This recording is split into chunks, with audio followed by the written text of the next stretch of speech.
Now, what we have done in the world is we have cut the individual from looking at his life with a sense of wonder and excitement. We have put the emphasis so much on the outside.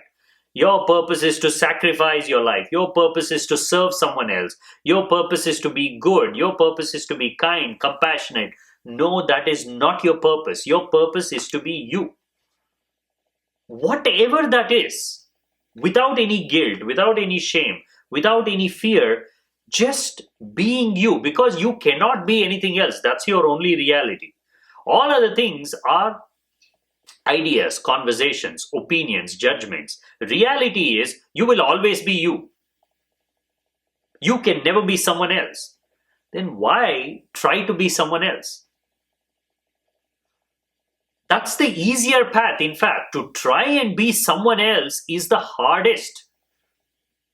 You have to take a chisel to yourself and you have to break a perfectly beautiful, already formed statue. Transformation on the outside is a very painful process because you're taking something perfect and you're botching it up to match someone else's opinions. You're not a rough piece of marble. That's what the world tells you. That's what the society tells you. Oh, you're not yet formed. You're rough. You have to chisel yourself and emerge. In reality, society is unable to see the perfection that you are. It sees a marble and it says, till you botch up that piece and create it into something that I can recognize, I will not appreciate you. And I will only appreciate you when you have moved farthest away from yourself. That is what we recognize as achievement, progress, success in the world. An individual who has done something with a lot of effort, going against his nature, fighting with his inside. More often than not, the appreciation is for effort. All the things that we naturally do, we completely ignore. If only we can see ourselves as the perfection that we already are and see everything that we are recognizing on the outside, even if we find something that we can recognize and say, I found my passion. Let's say you found your passion in gardening. It is not gardening that is special. You are special. That is why you can make even gardening special. There is nothing in gardening. There is nothing in painting. There's nothing in dancing. There's nothing in writing. It is you. Because you spend enough time doing something, your beauty spills over onto that. What you are on the inside just simply extends to that. Your fragrance just gets added onto things. Otherwise, take yourself out of the picture. What is life? It is just a blind, unconscious movement without any purpose, meaning. Life is absolutely nothing without you. Only if you are able to see this, if you are able to recognize this, give credit to your life. This has nothing to do with ego. This is individuality. It appears like it's very close to ego, but it's not ego, it's very different. It's love for the self, love for life, love for the most important life, your life. How can that be ego? If that is ego, if that is categorized as ego by people around you, let them categorize it because they do not see it. We are living in a world built on the platform of false morality, pretension. We are all pretending to be nice. We are all pretending to be useful for ourselves and those around us. We are pretending because that is what is being appreciated. When we are authentic, when you are yourself, more than appreciation, you are constantly bumping into things. There's more chaos, more disturbance on the outside because you are moving to the tune and rhythm of your life. You're not dancing to the tunes of the society. Naturally, you will seem awkward for those around because they've all become a pattern. It is very easy to fall into a pattern. Yes, human beings are a little more conscious, little more aware than animals, but still, even in that conscious awareness, they have fallen into a pattern of recognizing only a small part of themselves. Rest is still asleep, rest is still unconscious. What is change? What is transformation? What is this journey? It is the journey from the cultivated to the uncultivated. It is the journey from the structured to the unstructured.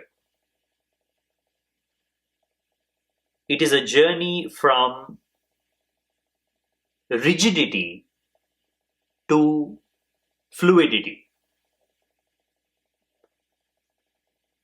In other words, it is the journey from society to nature. Nature in its truest sense. What is your natural state of being? And what have you become now? If you are able to see these two, then you can move. Then the movement has purpose. Yes, you will move a little bit on the outside because inside is the hardest thing to see because it's so close to you. But you will not find anything on the outside. Eventually, that search will turn inward because ultimately you know what you're searching for is yourself. You're searching for the pristine wilderness called you, the untouched wilderness, the raw nature. And we can see this even objectively in the world. People who are closer to life, closer to nature, doing things using their minds and bodies in the present moment, they have a sense of natural intelligence, which is not appreciated much.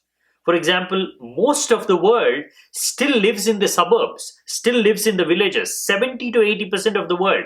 Cities are small extensions. But visually, when we think about life, when we think about human civilization, we only see cities. But where do we find intelligence? Again, if you were to ask the society, if you were to ask anybody in the world, they'll say smartest people are in the cities. They have a certain idea of smartness which they have created for themselves. They have created their own values, they have created their own judgments without realizing that they have already sacrificed their natural intelligence to become something unnatural. That unnaturalness is what they are appreciating as intelligence. What it has made is it has made them blind to natural intelligence which is everywhere. People who are living individually, independently, closer to land, closer to themselves, have a natural rhythmic understanding with life. Their lives are simple. There is no necessity for them to make a lot of noise. Their lives are a lot more peaceful.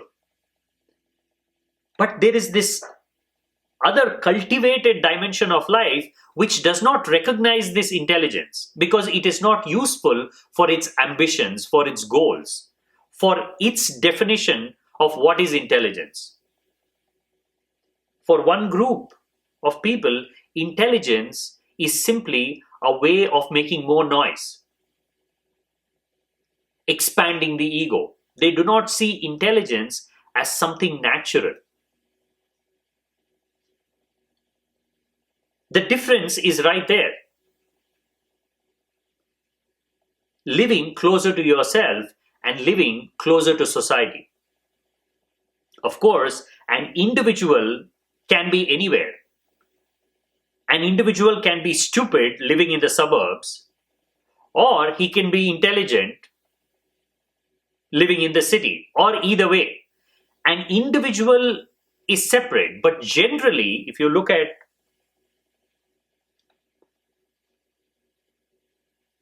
how we have arranged things, we have completely altered our understanding of intelligence.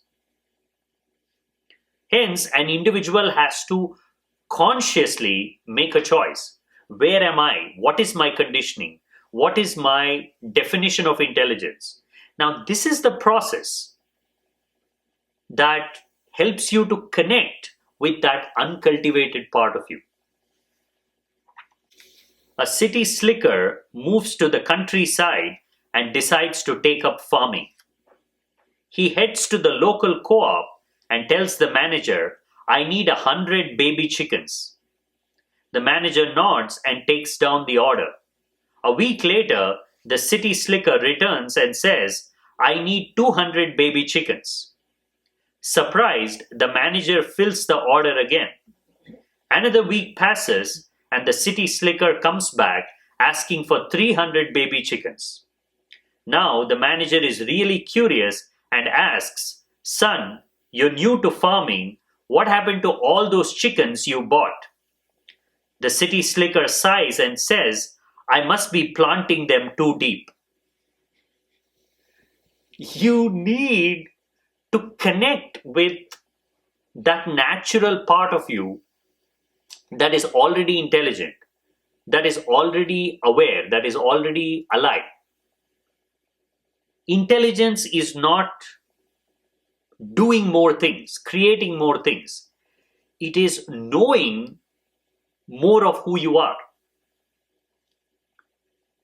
Everything is moving, everything is changing, only to remind you that you are the non-moving, you are the unchanging. The very fact that everything is moving, everything is changing, means you are not moving. You are not changing. Movement of life is a reminder that you are the unmoving. You are the unchanging part of life. Can you become that fully? Initially, you have to get this intellectually. You can get it, it's not a problem. If everything is moving, then who is observing this movement?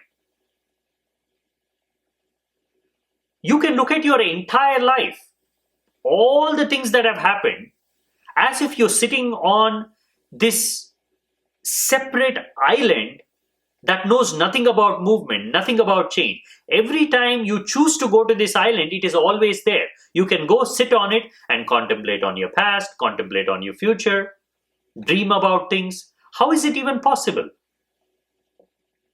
Because deep down, you are that island of stillness. You come to it once in a while.